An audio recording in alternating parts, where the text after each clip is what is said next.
There we go. All right, so Merissa, I will pass it over to you.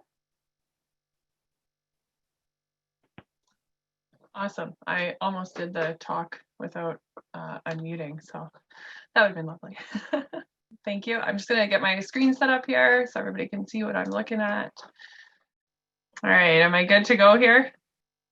Everybody can see that? I think it's okay. Yeah. Okay, we're good to go. Okay, all right. So yeah, hello everyone, and thank you so much for joining me today for my session, Selling Your Museum Story. And I'm thrilled to be here to actually talk about what I now do with my love of museums and culture and heritage. So get right going. And hopefully, there we go. So here's the agenda for today. This was actually my agenda I wrote back in February, and it was with an intro, showing value, profiling, conclusion, and then something happened, right? So we got our COVID. So it was really funny to actually reopen my plan from February and then kind of go, well, now what? So here we are on Zoom, and I just want to get in front that if I was in person doing this, we would have had a lot more activities and it would have been a lot less of me talking. And I'll be very honest on that. So I was going through it and I was like, oh, I would have done this and I would have done this and all that. But I tried my best. I did put on some activities, and you may have to answer some questions. So just be ready for that part. But so I changed my agenda slightly, and it now looks like this. So it's very similar, except there's these two things here. The showing value is also paired with ideas, and our profiling is paired with relationships. So yeah, and I'll talk a little bit more about why that changed, but that has to do with what would happen with COVID has totally changed a little bit about how we do our jobs as salespeople at the radio station as well. So, all right. So my name is Merissa Scarlett, and as Em said earlier, I sit on the MAS board. It's my 5th year on the board, and I'm actually currently the president of the board. And my day job is in Regina at Rolco Radio, and I get to grow businesses through radio advertising. If you want a different way to look at it, I sell air. So I go out to businesses and I say, I have a really great idea and you can't see it, but it's going to work and it's going to be great. So it's a lot of trust and a lot of building that way. And it's a lot of fun at the same time. But please don't call me Herb Tarlek. If you're a WKRP in Cincinnati fan, this show was a little before my time, but as soon as I got my new job, my dad went there. He goes, so you're getting some plaid suits? And I said, no, but maybe one day. So I actually didn't start out intending to end in sales. So I started my career at the Saskatchewan Science Center almost 10 years ago now. And I started there, and what I noticed is that I had a real good knack for building relationships with partners and other people to get them to come work with us, or building relationships with teachers and librarians to grow our programs. And it was a lot of fun to do that. And then I realized I could take these skills and apply them same way. And part of my mind shift think, and I really want to recommend this book to everybody here, is this book. It's called To Sell is Human. And it was the first thing I've ever had that said everybody's in sales. And that this book's a really good way to look at it, as in a physiotherapist has to sell their patients on treatment. A teacher has to sell their students on the education. I have to sell businesses on advertising, but everybody is in sales in some sort. If you're a museum volunteer, you're selling your museum to a visitor. Or if you're a grant writer, you're selling your museum and organization to a funder, and you have to show that, right? So I realized why this presentation came up was that there's a lot of sales techniques that could be cross over to museums. So yeah, but I highly recommend this book. It's a really good take on just shifting your mindset on what sales really is. It's not to maybe get that money, it's actually to move somebody where you need them to be. Okay, so we're going to start with showing value. So sales has a really great conundrum with it. Everybody's in sales, like I just said, but most people picture the picture I have here on my screen. The people in the car sales lot just waiting for you to get in there, and they're going to put you in a brand new car today, and they're going to talk at you, and you're not going to know what's going on, and you're going to sign something. And yeah, so I'm sorry. That is not what sales really is. Sales is solving problems and making sure everybody gets a benefit out of the agreement. It's a negotiation. It could be, I want to work with you over here, you want to work with me. Well, how do we do that together, right? It's a partnership. So if you want to imagine somebody better, if you've ever encountered a great salesperson, like what made them great? And I know at the station and at Rolco, a good radio advertising consultant is somebody who doesn't actually talk a lot and asks a lot of great questions. So we're going to get into how that is. So if you're surprised by that, I'm going to show you why. So there's 3 key things you need to know when you want to start showing value for your museum. Positioning. So positioning is, you won't care until I show you why you should care. So in the business, like we call it positioning the station. The other cool thing too is knowing your audience. So know who you're talking to, right? Because if you're not talking to the person that you need to be talking to, then you're wasting everybody's time. So knowing who you got to talk to and how to talk to them is important too. And then ideas. And ideas are gold right now. I do not go out and just say, here, buy this package of radio. I go out and go, I've been thinking about your business, and I think right now people really want puzzles because it's going to be cold. So here's a plan on how do you tell people to come buy puzzles. And then, that's what gets people excited. It's an idea. It's not just, here's the deal, sign it. It's, here's my idea I have for you, and it's specific.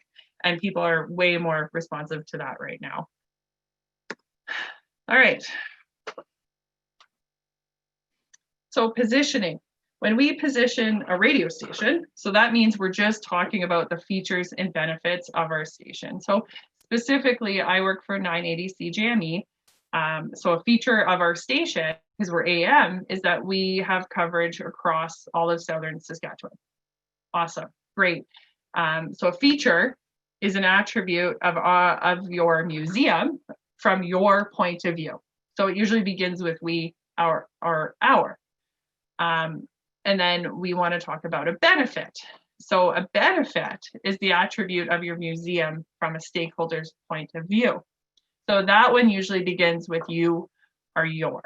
So immediately right away, you can start thinking about your museum in these 2 different facets. And I find this fascinating because yes, when you think about my radio station, yes, it reaches all of southern Sask, but you won't care unless you have a point to care. And I got to show you why you care. So if I was talking to somebody in agriculture, I'd say, you want to reach rural Saskatchewan?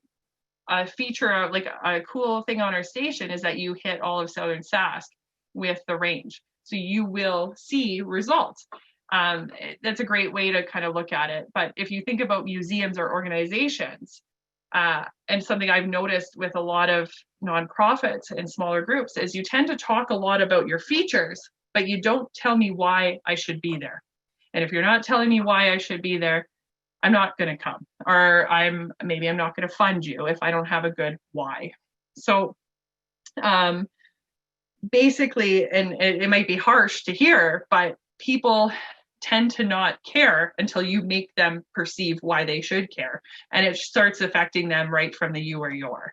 And if you're doing any advertising, you or your is your best friend, because as soon as you start talking to people like that, they start picturing themselves right there. So I have an activity, and oh yeah, there it is. So what we're going to do is, don't do anything yet. I'll introduce there first. Is what we're going to do is we're going to go through. I want everybody to take a piece of scrap paper and just think about 2 to 3 features of your museum or gallery. And then I want you to think of 2 to 3 benefits after. So before you start, I got an example, and I'll leave it on here so that everybody can see what I'm looking for. So this was my amazing, I was so inspired with creativity. This is actually thanks to Hudson Bay. I visited that museum and they had so many typewriters. So a feature could be we have the largest typewriter collection in Canada. We're located in a park with a restaurant nearby. We host a program that invites youth and elderly to learn from each other. These are all features that could be with any museum, but here is the benefits. So maybe you would have the opportunity to learn from others in your town. You have a place to go for a family outing. You get lunch and that. You can see the largest typewriter collection in Canada, right? So it's just changing it to be that. But so I want everybody to I got 5 minutes. I have a timer. And I'll give 5 minutes to just write down 2 to 3.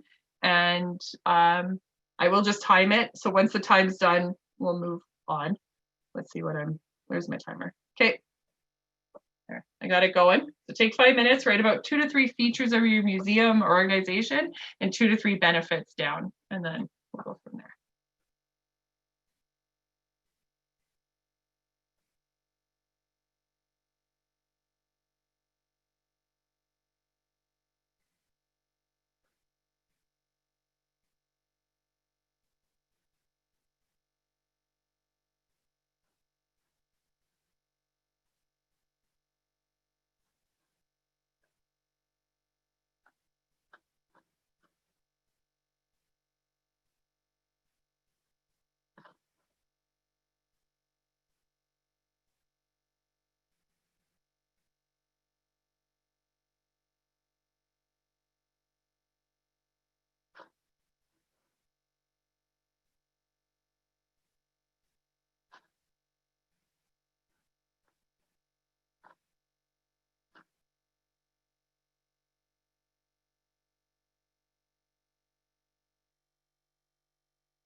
I have about 3 minutes left. I know everybody has their video off, but I see whoever doesn't, I see you still writing or thinking. No worries.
All right, got about a minute.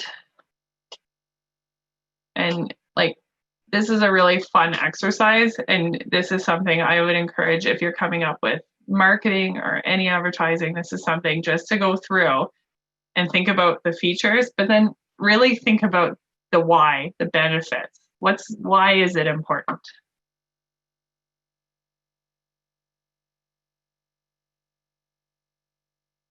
All right, I have 30 seconds left. I'll just cut it there. So I'll move on.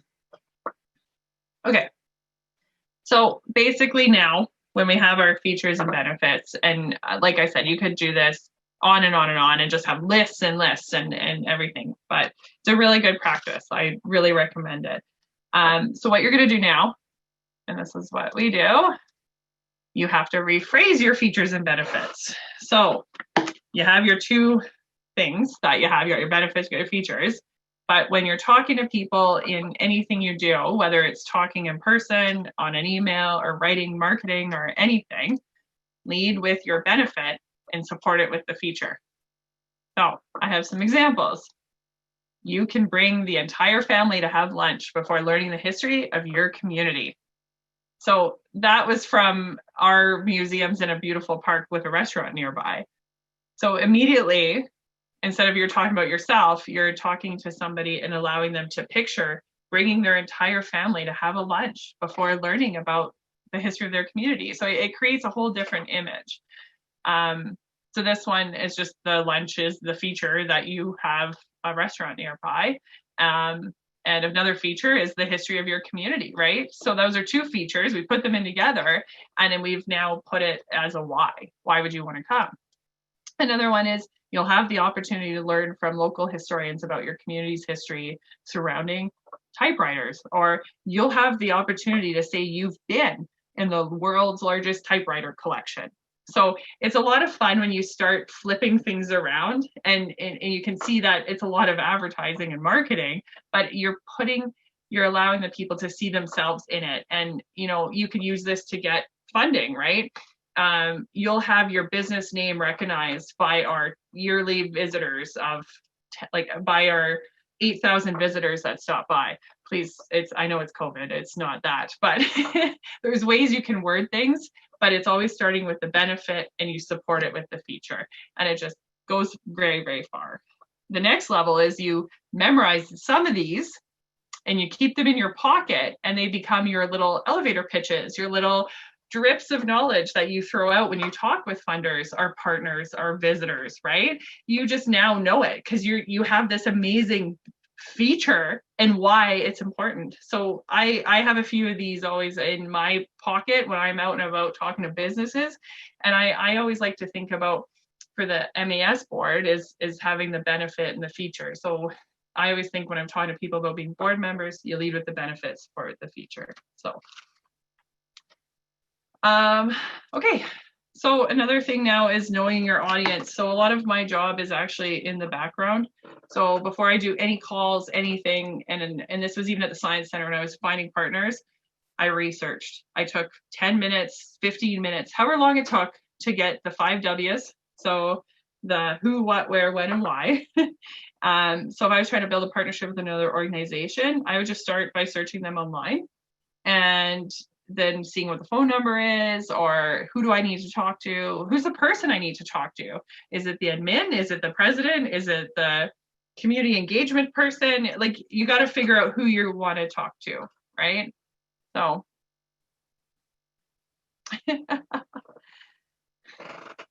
I see some people putting in some of their thanks, Vincent. Vincent's also on our board, and he says a feature and benefit of being on our board when we meet in person is come eat the delicious food at Government House while you work to advance the museum community. Thank you. That is totally a selling thing that I will now put in my pocket. So, so you got to find out who you got to talk to.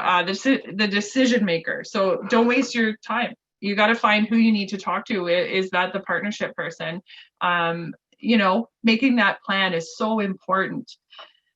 Then you're going to find out, how do you want to reach out? So in COVID times, you're probably reaching out through phone or email first. You're not popping in to visit, and that's okay.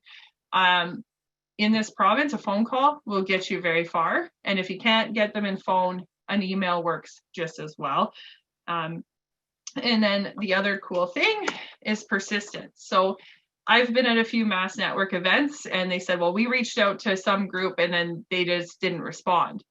And I can tell you right now that a one-time shot for something you want them to do, it's not enough. So is it a phone call and you leave a message? Is it a phone call you follow up with an email? Is it you make a little note in your calendar, I'm going to give them a week to respond? It's just about it's just about showing that you're really interested and really care. So if you're trying to get that partnership going, persistence is going to be key here. And that's just, you're trying to get them to get on your side. It's going to be a little bit of a fight, but once they meet you, they're going to want to work with you, right? So that's where we're going.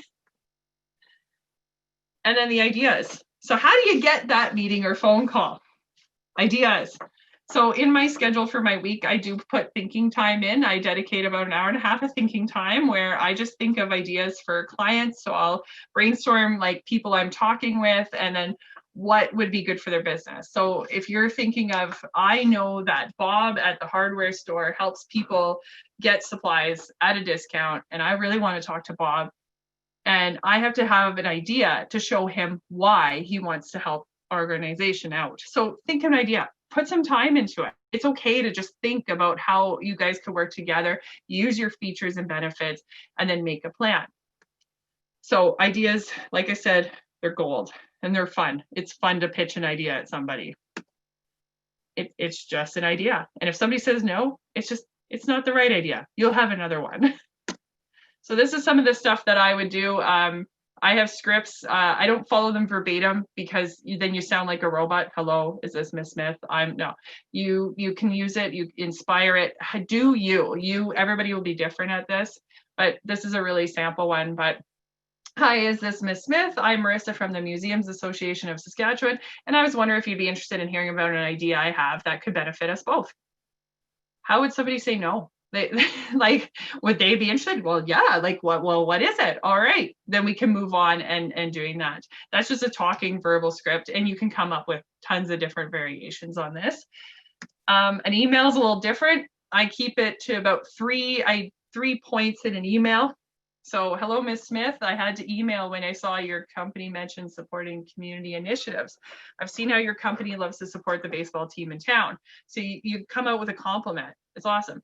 My name is Merissa. I'm with the Museums Association of Saskatchewan. We support museums across the province with education, support, and advocacy. I have an idea I'd love to chat about with you further. Would you be free Thursday at 11? Put a time on it. Then they have to give you an answer, right? So this is a lot of fun. This is where you can come up with some really cool ideas on even just how to talk to people. And oh, I see that. If you don't ask, they can't say yes. And that's the other side of it. If you don't ask, you can't get a yes. And I'll talk more about the power of questions a little later. So because Em is recording this, I can email this presentation out as well so that you guys can have all of these templates too. So I'll make sure to send it to her and she can send it as well. Because I know I'm going through it fairly fast.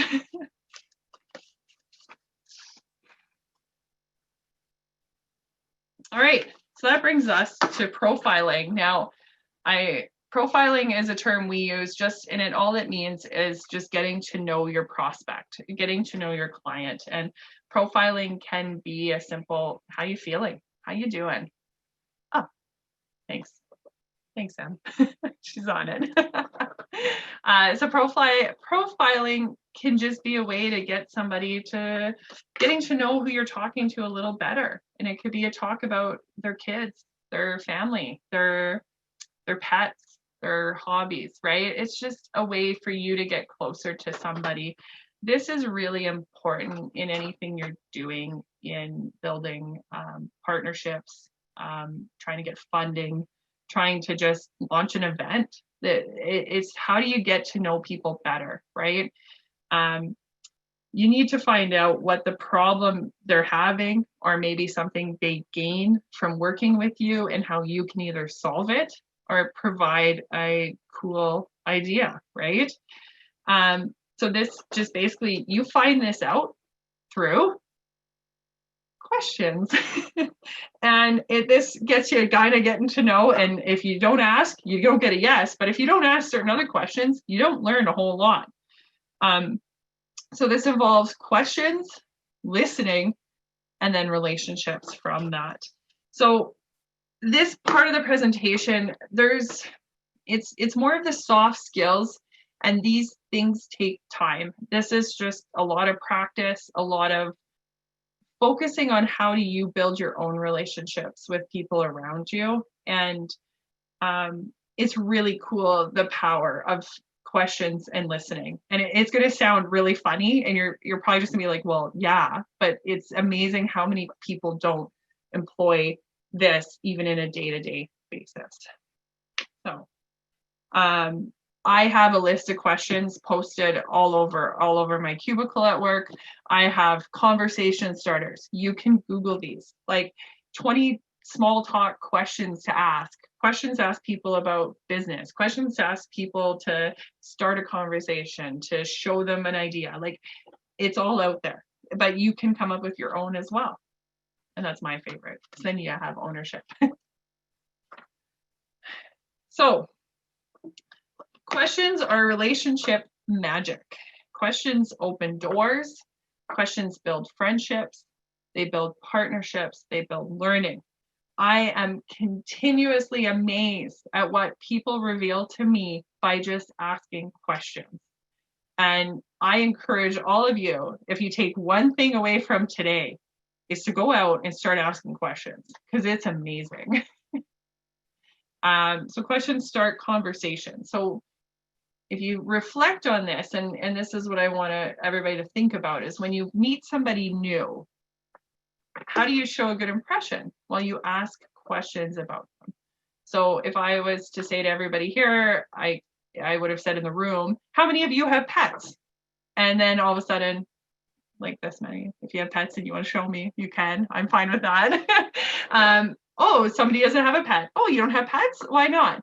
Oh, I'm allergic. Oh, that's too bad. Is it just dogs? Right? So immediately I'm doing it right now. But if I was to get to know Carla from the WDM, I'd say, Carla, what do you do here?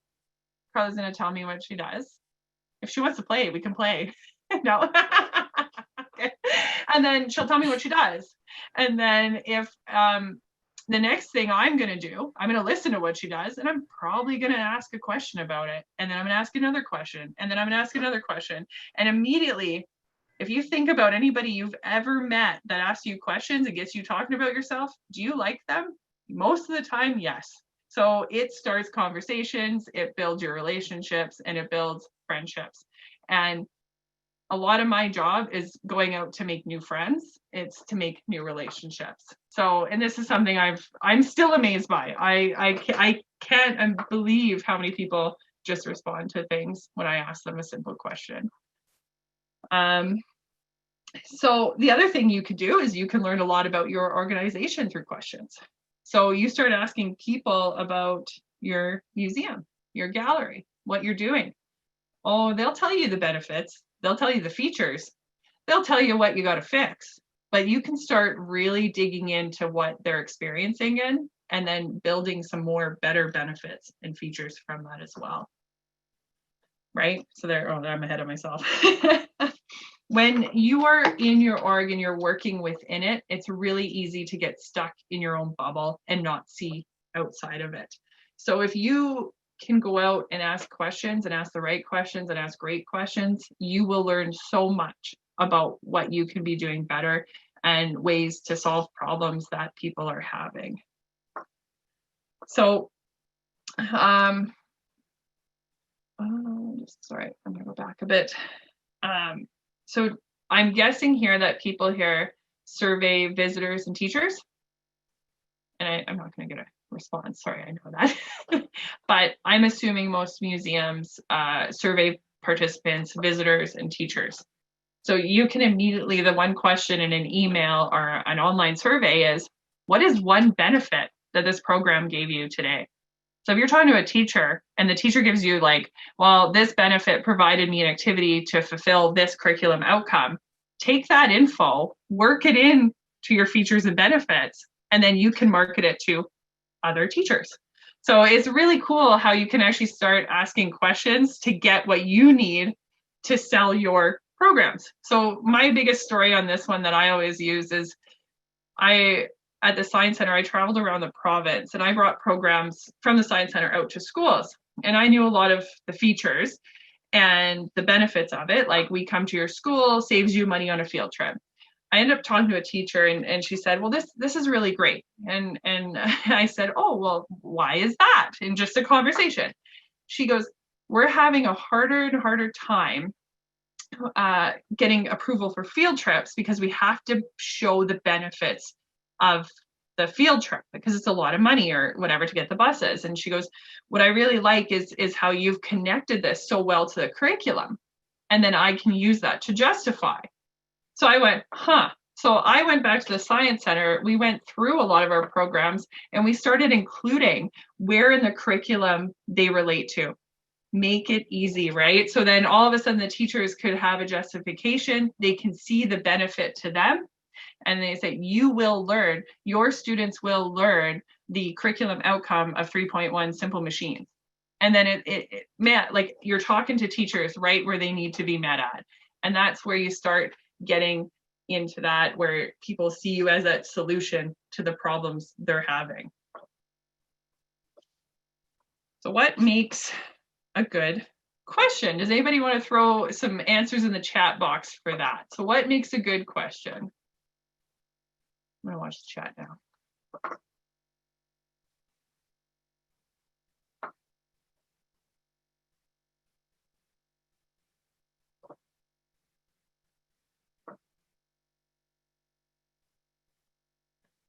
Yeah, that's a good one.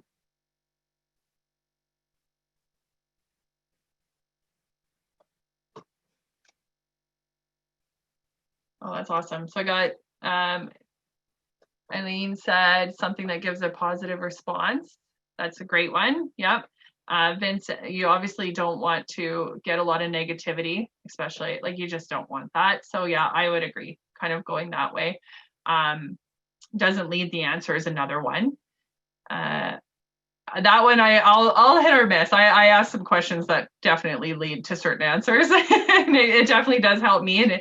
And but overall, if you're surveying teachers, you don't want to lead their answers. It depends what you're trying to do. I will be honest on that one. Carla wrote open-ended, so not a yes or no answer. Yep, that's totally something. And then Bigger wrote something easy to answer. Yes.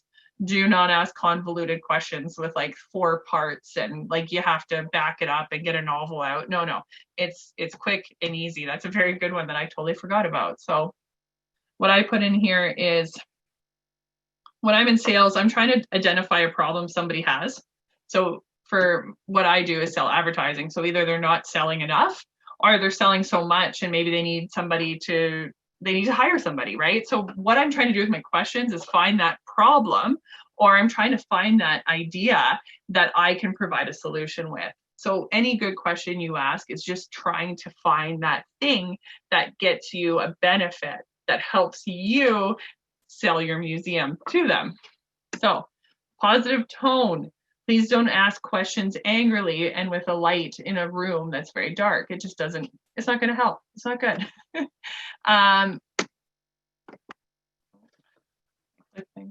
Genuine curiosity.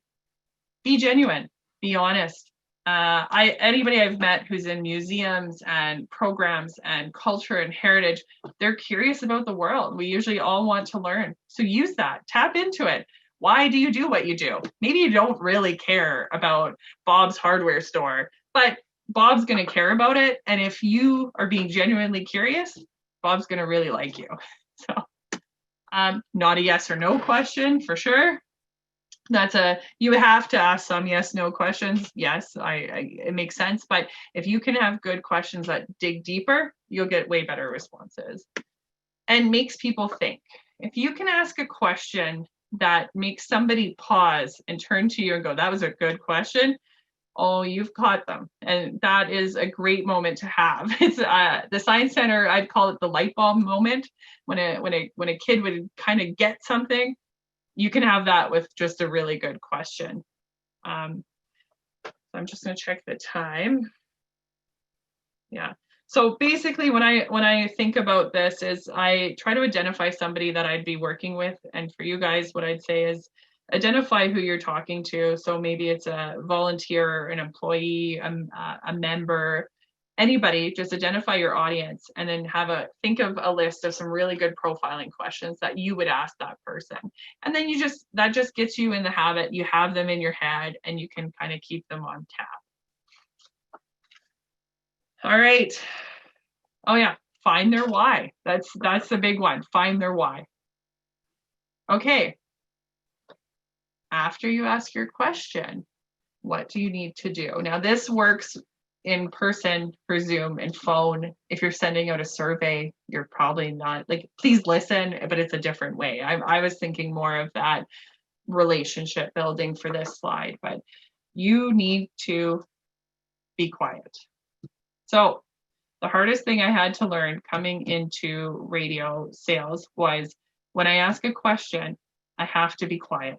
And I have to be quiet for an awkward amount of time so that the other person will tell me what I asked. And when you're nervous and you're maybe scared to ask a question, you kind of come off like, oh, so what do you think about that? I mean, it's good, right? Like you like it, right? And it just, no. So you're going to have a question and go, I guess if you're talking to a visitor is why'd you come here today? Then let it sit. And they have to take the time. So you got to be quiet. And then this is the hardest part. You have to actively listen by being present in the conversation. Everybody does this. When somebody tells you something, you want to tell them a story that is exactly like that. You're sitting there waiting, you're waiting for it, and you just can't wait to share how your blueberries are just the same as that person's blueberries. Take a breath. Don't think about what you want to say. Listen to what they're saying. Listen. And it's okay if you get a little distracted. I tend to. I like to look around and then I'm like, oh, pay attention. Even on the phone, I have to really focus on it. Actively listen, try to catch what they're saying, and then rephrase it back to them if you're having that conversation. I put a TED Talk down here, and this is one of my favorite TED Talks that I've used in not even before I got in working at Royalco. It's 10 ways to have a better conversation. And Celeste Headley is a person that interviews people. And she puts these 10 tips. It's 10 minutes long. And this will change how you take yourself and carry yourself in conversations. And I always go back. I go back every about 6 months and watch it because I take one of her tips and then I go and work on that. And that's all you need to do. And she talks a lot about her favorite line, she says, is make somebody feel like they're the most special person in the room. And if you can accomplish that, it's an amazing feeling. And I've actually tried to identify people that do that for me. And it's a rare breed of people that can make you feel like you're the most important person in the room. So if you can practice asking questions and actively listening and then digging in further, this will gain you so much in your partnerships, so much in visitor interaction. This just opens a door into really understanding what makes the person you're talking to tick. So, and another thing for this too, and I've really used this is, I've worked with a lot of Indigenous groups in my Science Center career. I have a client that is a 100% Indigenous owned business, and I've had to learn some protocols over the time, and it can be very intimidating to somebody who's like, I'm white, I don't know that culture, I don't know that. And the best thing I've ever done is just really ask genuine questions without, so I met an elder and her name is Pat and she's lovely. And I met her and, she was chatting, we were meeting, and I just said to her, I said, Pat, I said, so do I call you like Elder Pat? Is there a protocol? Do I just call you Pat? Like, how do we go forward from this? And she starts laughing and she's like, well, I don't like, she goes, I don't like that. She goes, you can call me Pat. And she goes, I was given this title from my community, and she got into why. And it was really cool, but she wasn't offended that I asked her. I came very genuinely curious because I went, I don't know this. So how do you prefer? And it led to me learning a bit more about her culture and allowed her to relax a bit too. And we had a good laugh over it. So there's times where questions and genuine curiosity really can build that relationship with somebody that's maybe not in your community or somebody you're not comfortable with talking to all the time because you don't talk to them all the time. So my thing is questions are not just used to make people do, like, move people where you want them to be. Questions really are used to bring you closer to who you're working with. Okay, so I have one example. Oh, thanks, Em. Look how great Em is. That was amazing. She put the link to the TED Talk right in there. So I put together one example of how you would use all of what I just talked about and into one thing. So I really wanted to have you guys break up into partners and like question each other. Like one person tells a story, the other just has to ask questions. We played the question game. It's a ton of fun, but we can't do that today, and that's okay. Maybe next time we're all in person, I'll have a whole session dedicated to asking great questions. But I decided to take a way of what you need to do. So let's say this is what I hear all the time is museums need volunteers to do board work, to deliver tours, or whatever, to fix something. So I just said, here's an example. Your museum needs volunteers to deliver tours. So the first step, what's your features and benefits, right? And think all from the volunteer. So here's what I said. You'll build, here's where I rephrased it. So I have the largest typewriter collection in Canada, and why a volunteer would care about that. Maybe my volunteer is a high school student that's looking to build their resume, right? It depends on who your volunteer is. So you got to really know your volunteers as well. But I'm assuming my volunteer is about 17 years old, is doing this to get their volunteer hours in and look really great on a resume. And their parents probably said, go do something and get off your phone. What, right? So this is what I would say. You'll build communication skills through delivering tours of Canada's largest typewriter collection. So I'm phrasing it in the perspective of you're going to build, here's the benefit you get, and you can put this on a resume. So who do you talk to? So you have a list. So if I was trying to recruit teenage volunteers, I would probably find a school and reach out there, right? So maybe I reach out to the principal or a teacher, and then you have your idea. I have an idea. I want volunteers to do this. I know for a lot of museums that when you're trying to get young people, you could be like, I want somebody to lead our social media campaign or help us with that. Cool. Who do you recommend, right? So you just start identifying your prospects and who it is. Start figuring out how to reach them. So make your scripts, make your phone scripts, and this all comes back from your features and benefits, right? So then I keep going. So then you start building your relationship, and you're going to ask questions and learn their why. So the volunteer, you finally find your volunteer, you get your meeting, they're in your museum, they've put down their phone and they're talking with you, and you got to ask a lot of questions. So you got to learn their why. So if they're 17, they're going to have a very different why, and that's cool, but just listen to what they want to offer and be genuinely curious, right? And learn, just keep learning and make them feel like they're the only person in the room. And I know not everything works how it works on paper and everything, but I know that at least from this point of view, it starts you on a path, and you can take this template and start applying it to different scenarios in your museum. So at Rolco, we always say after a conference or something learning is, what is one thing you would start doing today with what you learned? So that's something I would leave with everybody here today. I hope you took something away from it. It's a bit of a different spin, but I really hope you took something away from it. And yeah, I just wanted to open it up to questions. I know I have 4 minutes, so. No rush if there's questions. That's totally fine. Just, yeah, off the hop, just thank you very much for that. It's really interesting. one of the projects I'm embarking on right very shortly for Mass is kind of redrafting and re-envisioning and kind of looking over our member benefits and that sort of thing. So this is a really interesting perspective and angle to take on kind of writing that material. So thanks, I took a lot from this. Thanks, Sam. So does anybody have any other questions? Anything bugging you? If you want to talk about.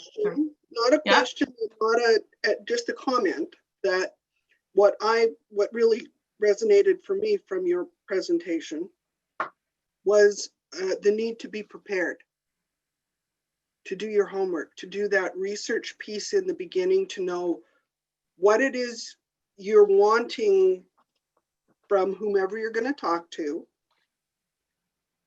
figuring out what kind of questions you need to ask. Some, beginning with the getting to know the person, finding out, if they come from a farm and has it been a dry year and what has, things like that. That's always important. You always have to take the cookie that's offered because that's important too, I found. But then, knowing your questions and getting to know them and finding out. And that active listening. And that active listening is really critical, and it's a skill that you can learn. I've learned it, and it takes a great deal of concentration to be, and somebody's doing active listening when at the end they go, you've spoken, and they go, now, let me make sure that I'm clear in what you're saying. And they repeat back to you what you've said. They've got it in their head then. They've been listening to you, and that's a very empowering thing to the person that you're talking to. So I'm just saying, I really liked your presentation, Madam Prez. Just saying. Thank you very much. Yeah, thank you. And I will echo Wendy. When I took the job at Relco, I was kind of like, oh, I just have to go out and meet people. And then I realized how much behind the scenes research and preparedness. And my other thing is I work at a company that really rewards failure. So I got to go out, and I had 3 weeks of training, and I went out, and it was amazing. I screwed up. I messed up. I did phone calls that went very poorly. I choked on a phone call, and it was terrible. You can ask me about how many times I've been told no, I've been hung up on, I've been door in my face, right? And it just takes time. And you can think about it through writing or through emails, through phone, but it's a lot of persistence. It's a lot of positivity, encouragement. I find that a lot of what I do is just encouraging people to take the leap. So, and I think for museums, just like you said, having to figure out what is the benefit I'm talking about, not just the physical bits, but what is the benefit? Why? Answering that so what question. So often with museums, there's this assumption that everybody knows why we're important. We don't have to explain why we're important because everybody knows, because we know. Mm-hmm. But they don't know. So you do have to make that case and make it repeatedly because there's new people. And people's memories can be very short. So you have to keep reminding them why it's important to come to the WDM, why it's important to come to the Railroad Museum or the Grand Coteau Center or whatever, the bigger museum. What is it that's worth their time and effort to visit you in person, and now more and more online? Why, what is it that you have that I can't get anywhere else? What experience, more than ever, to my mind, can I get? Oh, you've triggered all sorts of things in my head. My staff is going to be so upset because I'm going to be like, well, we could do this. That's awesome. And I saw that Bigger said that they're going to share the history of their museum more through Facebook and Instagram during COVID, and the benefits one could get from coming to our museum. Yeah, for sure. So Oh, Brendan, thank you too. Yes, it's everything is sales. That book shifted my perspective. I moved from nonprofit to sales, and I thought I was selling out and what am I doing and who am I? Like I was like, my values are crumbling. I actually audiobooked that book. I heard it and it just reassured me. And the author just goes, no, it's moving people to where you want them to be. And as soon as I had that in my head, I went, oh, I get it. So I was like, oh, that makes sense. So Just so long as you don't start coming to board meetings wearing plaid jackets and wide white belts and white patent leather shoes. I'm okay with everything else, but just not the outfit. Just saying. I got my plaid pants on today. So you guys can't see my plaid pants, but but yeah. So thank you. I'm okay if anybody wants to email me with questions. I have a ton of knowledge in asking questions. I also have a ton of knowledge in advertising. What Wendy said about frequency and people's memories are short, they are. So if you're putting out, like I can talk you through of how to do a campaign, even on social media and where you want to do and how often you want to be posting and how all of that as well. So if you have any questions and you just want to talk, I'm down for emails and all that. So I'll leave that with Em. I think she'll take care of all that. So, but I'm open for conversations and ideas. I'll share my email here. All right, I'm game. Just be patient with me. This is the time of year in my job that it's very, very busy, and that has to do with Christmas coming. So yeah.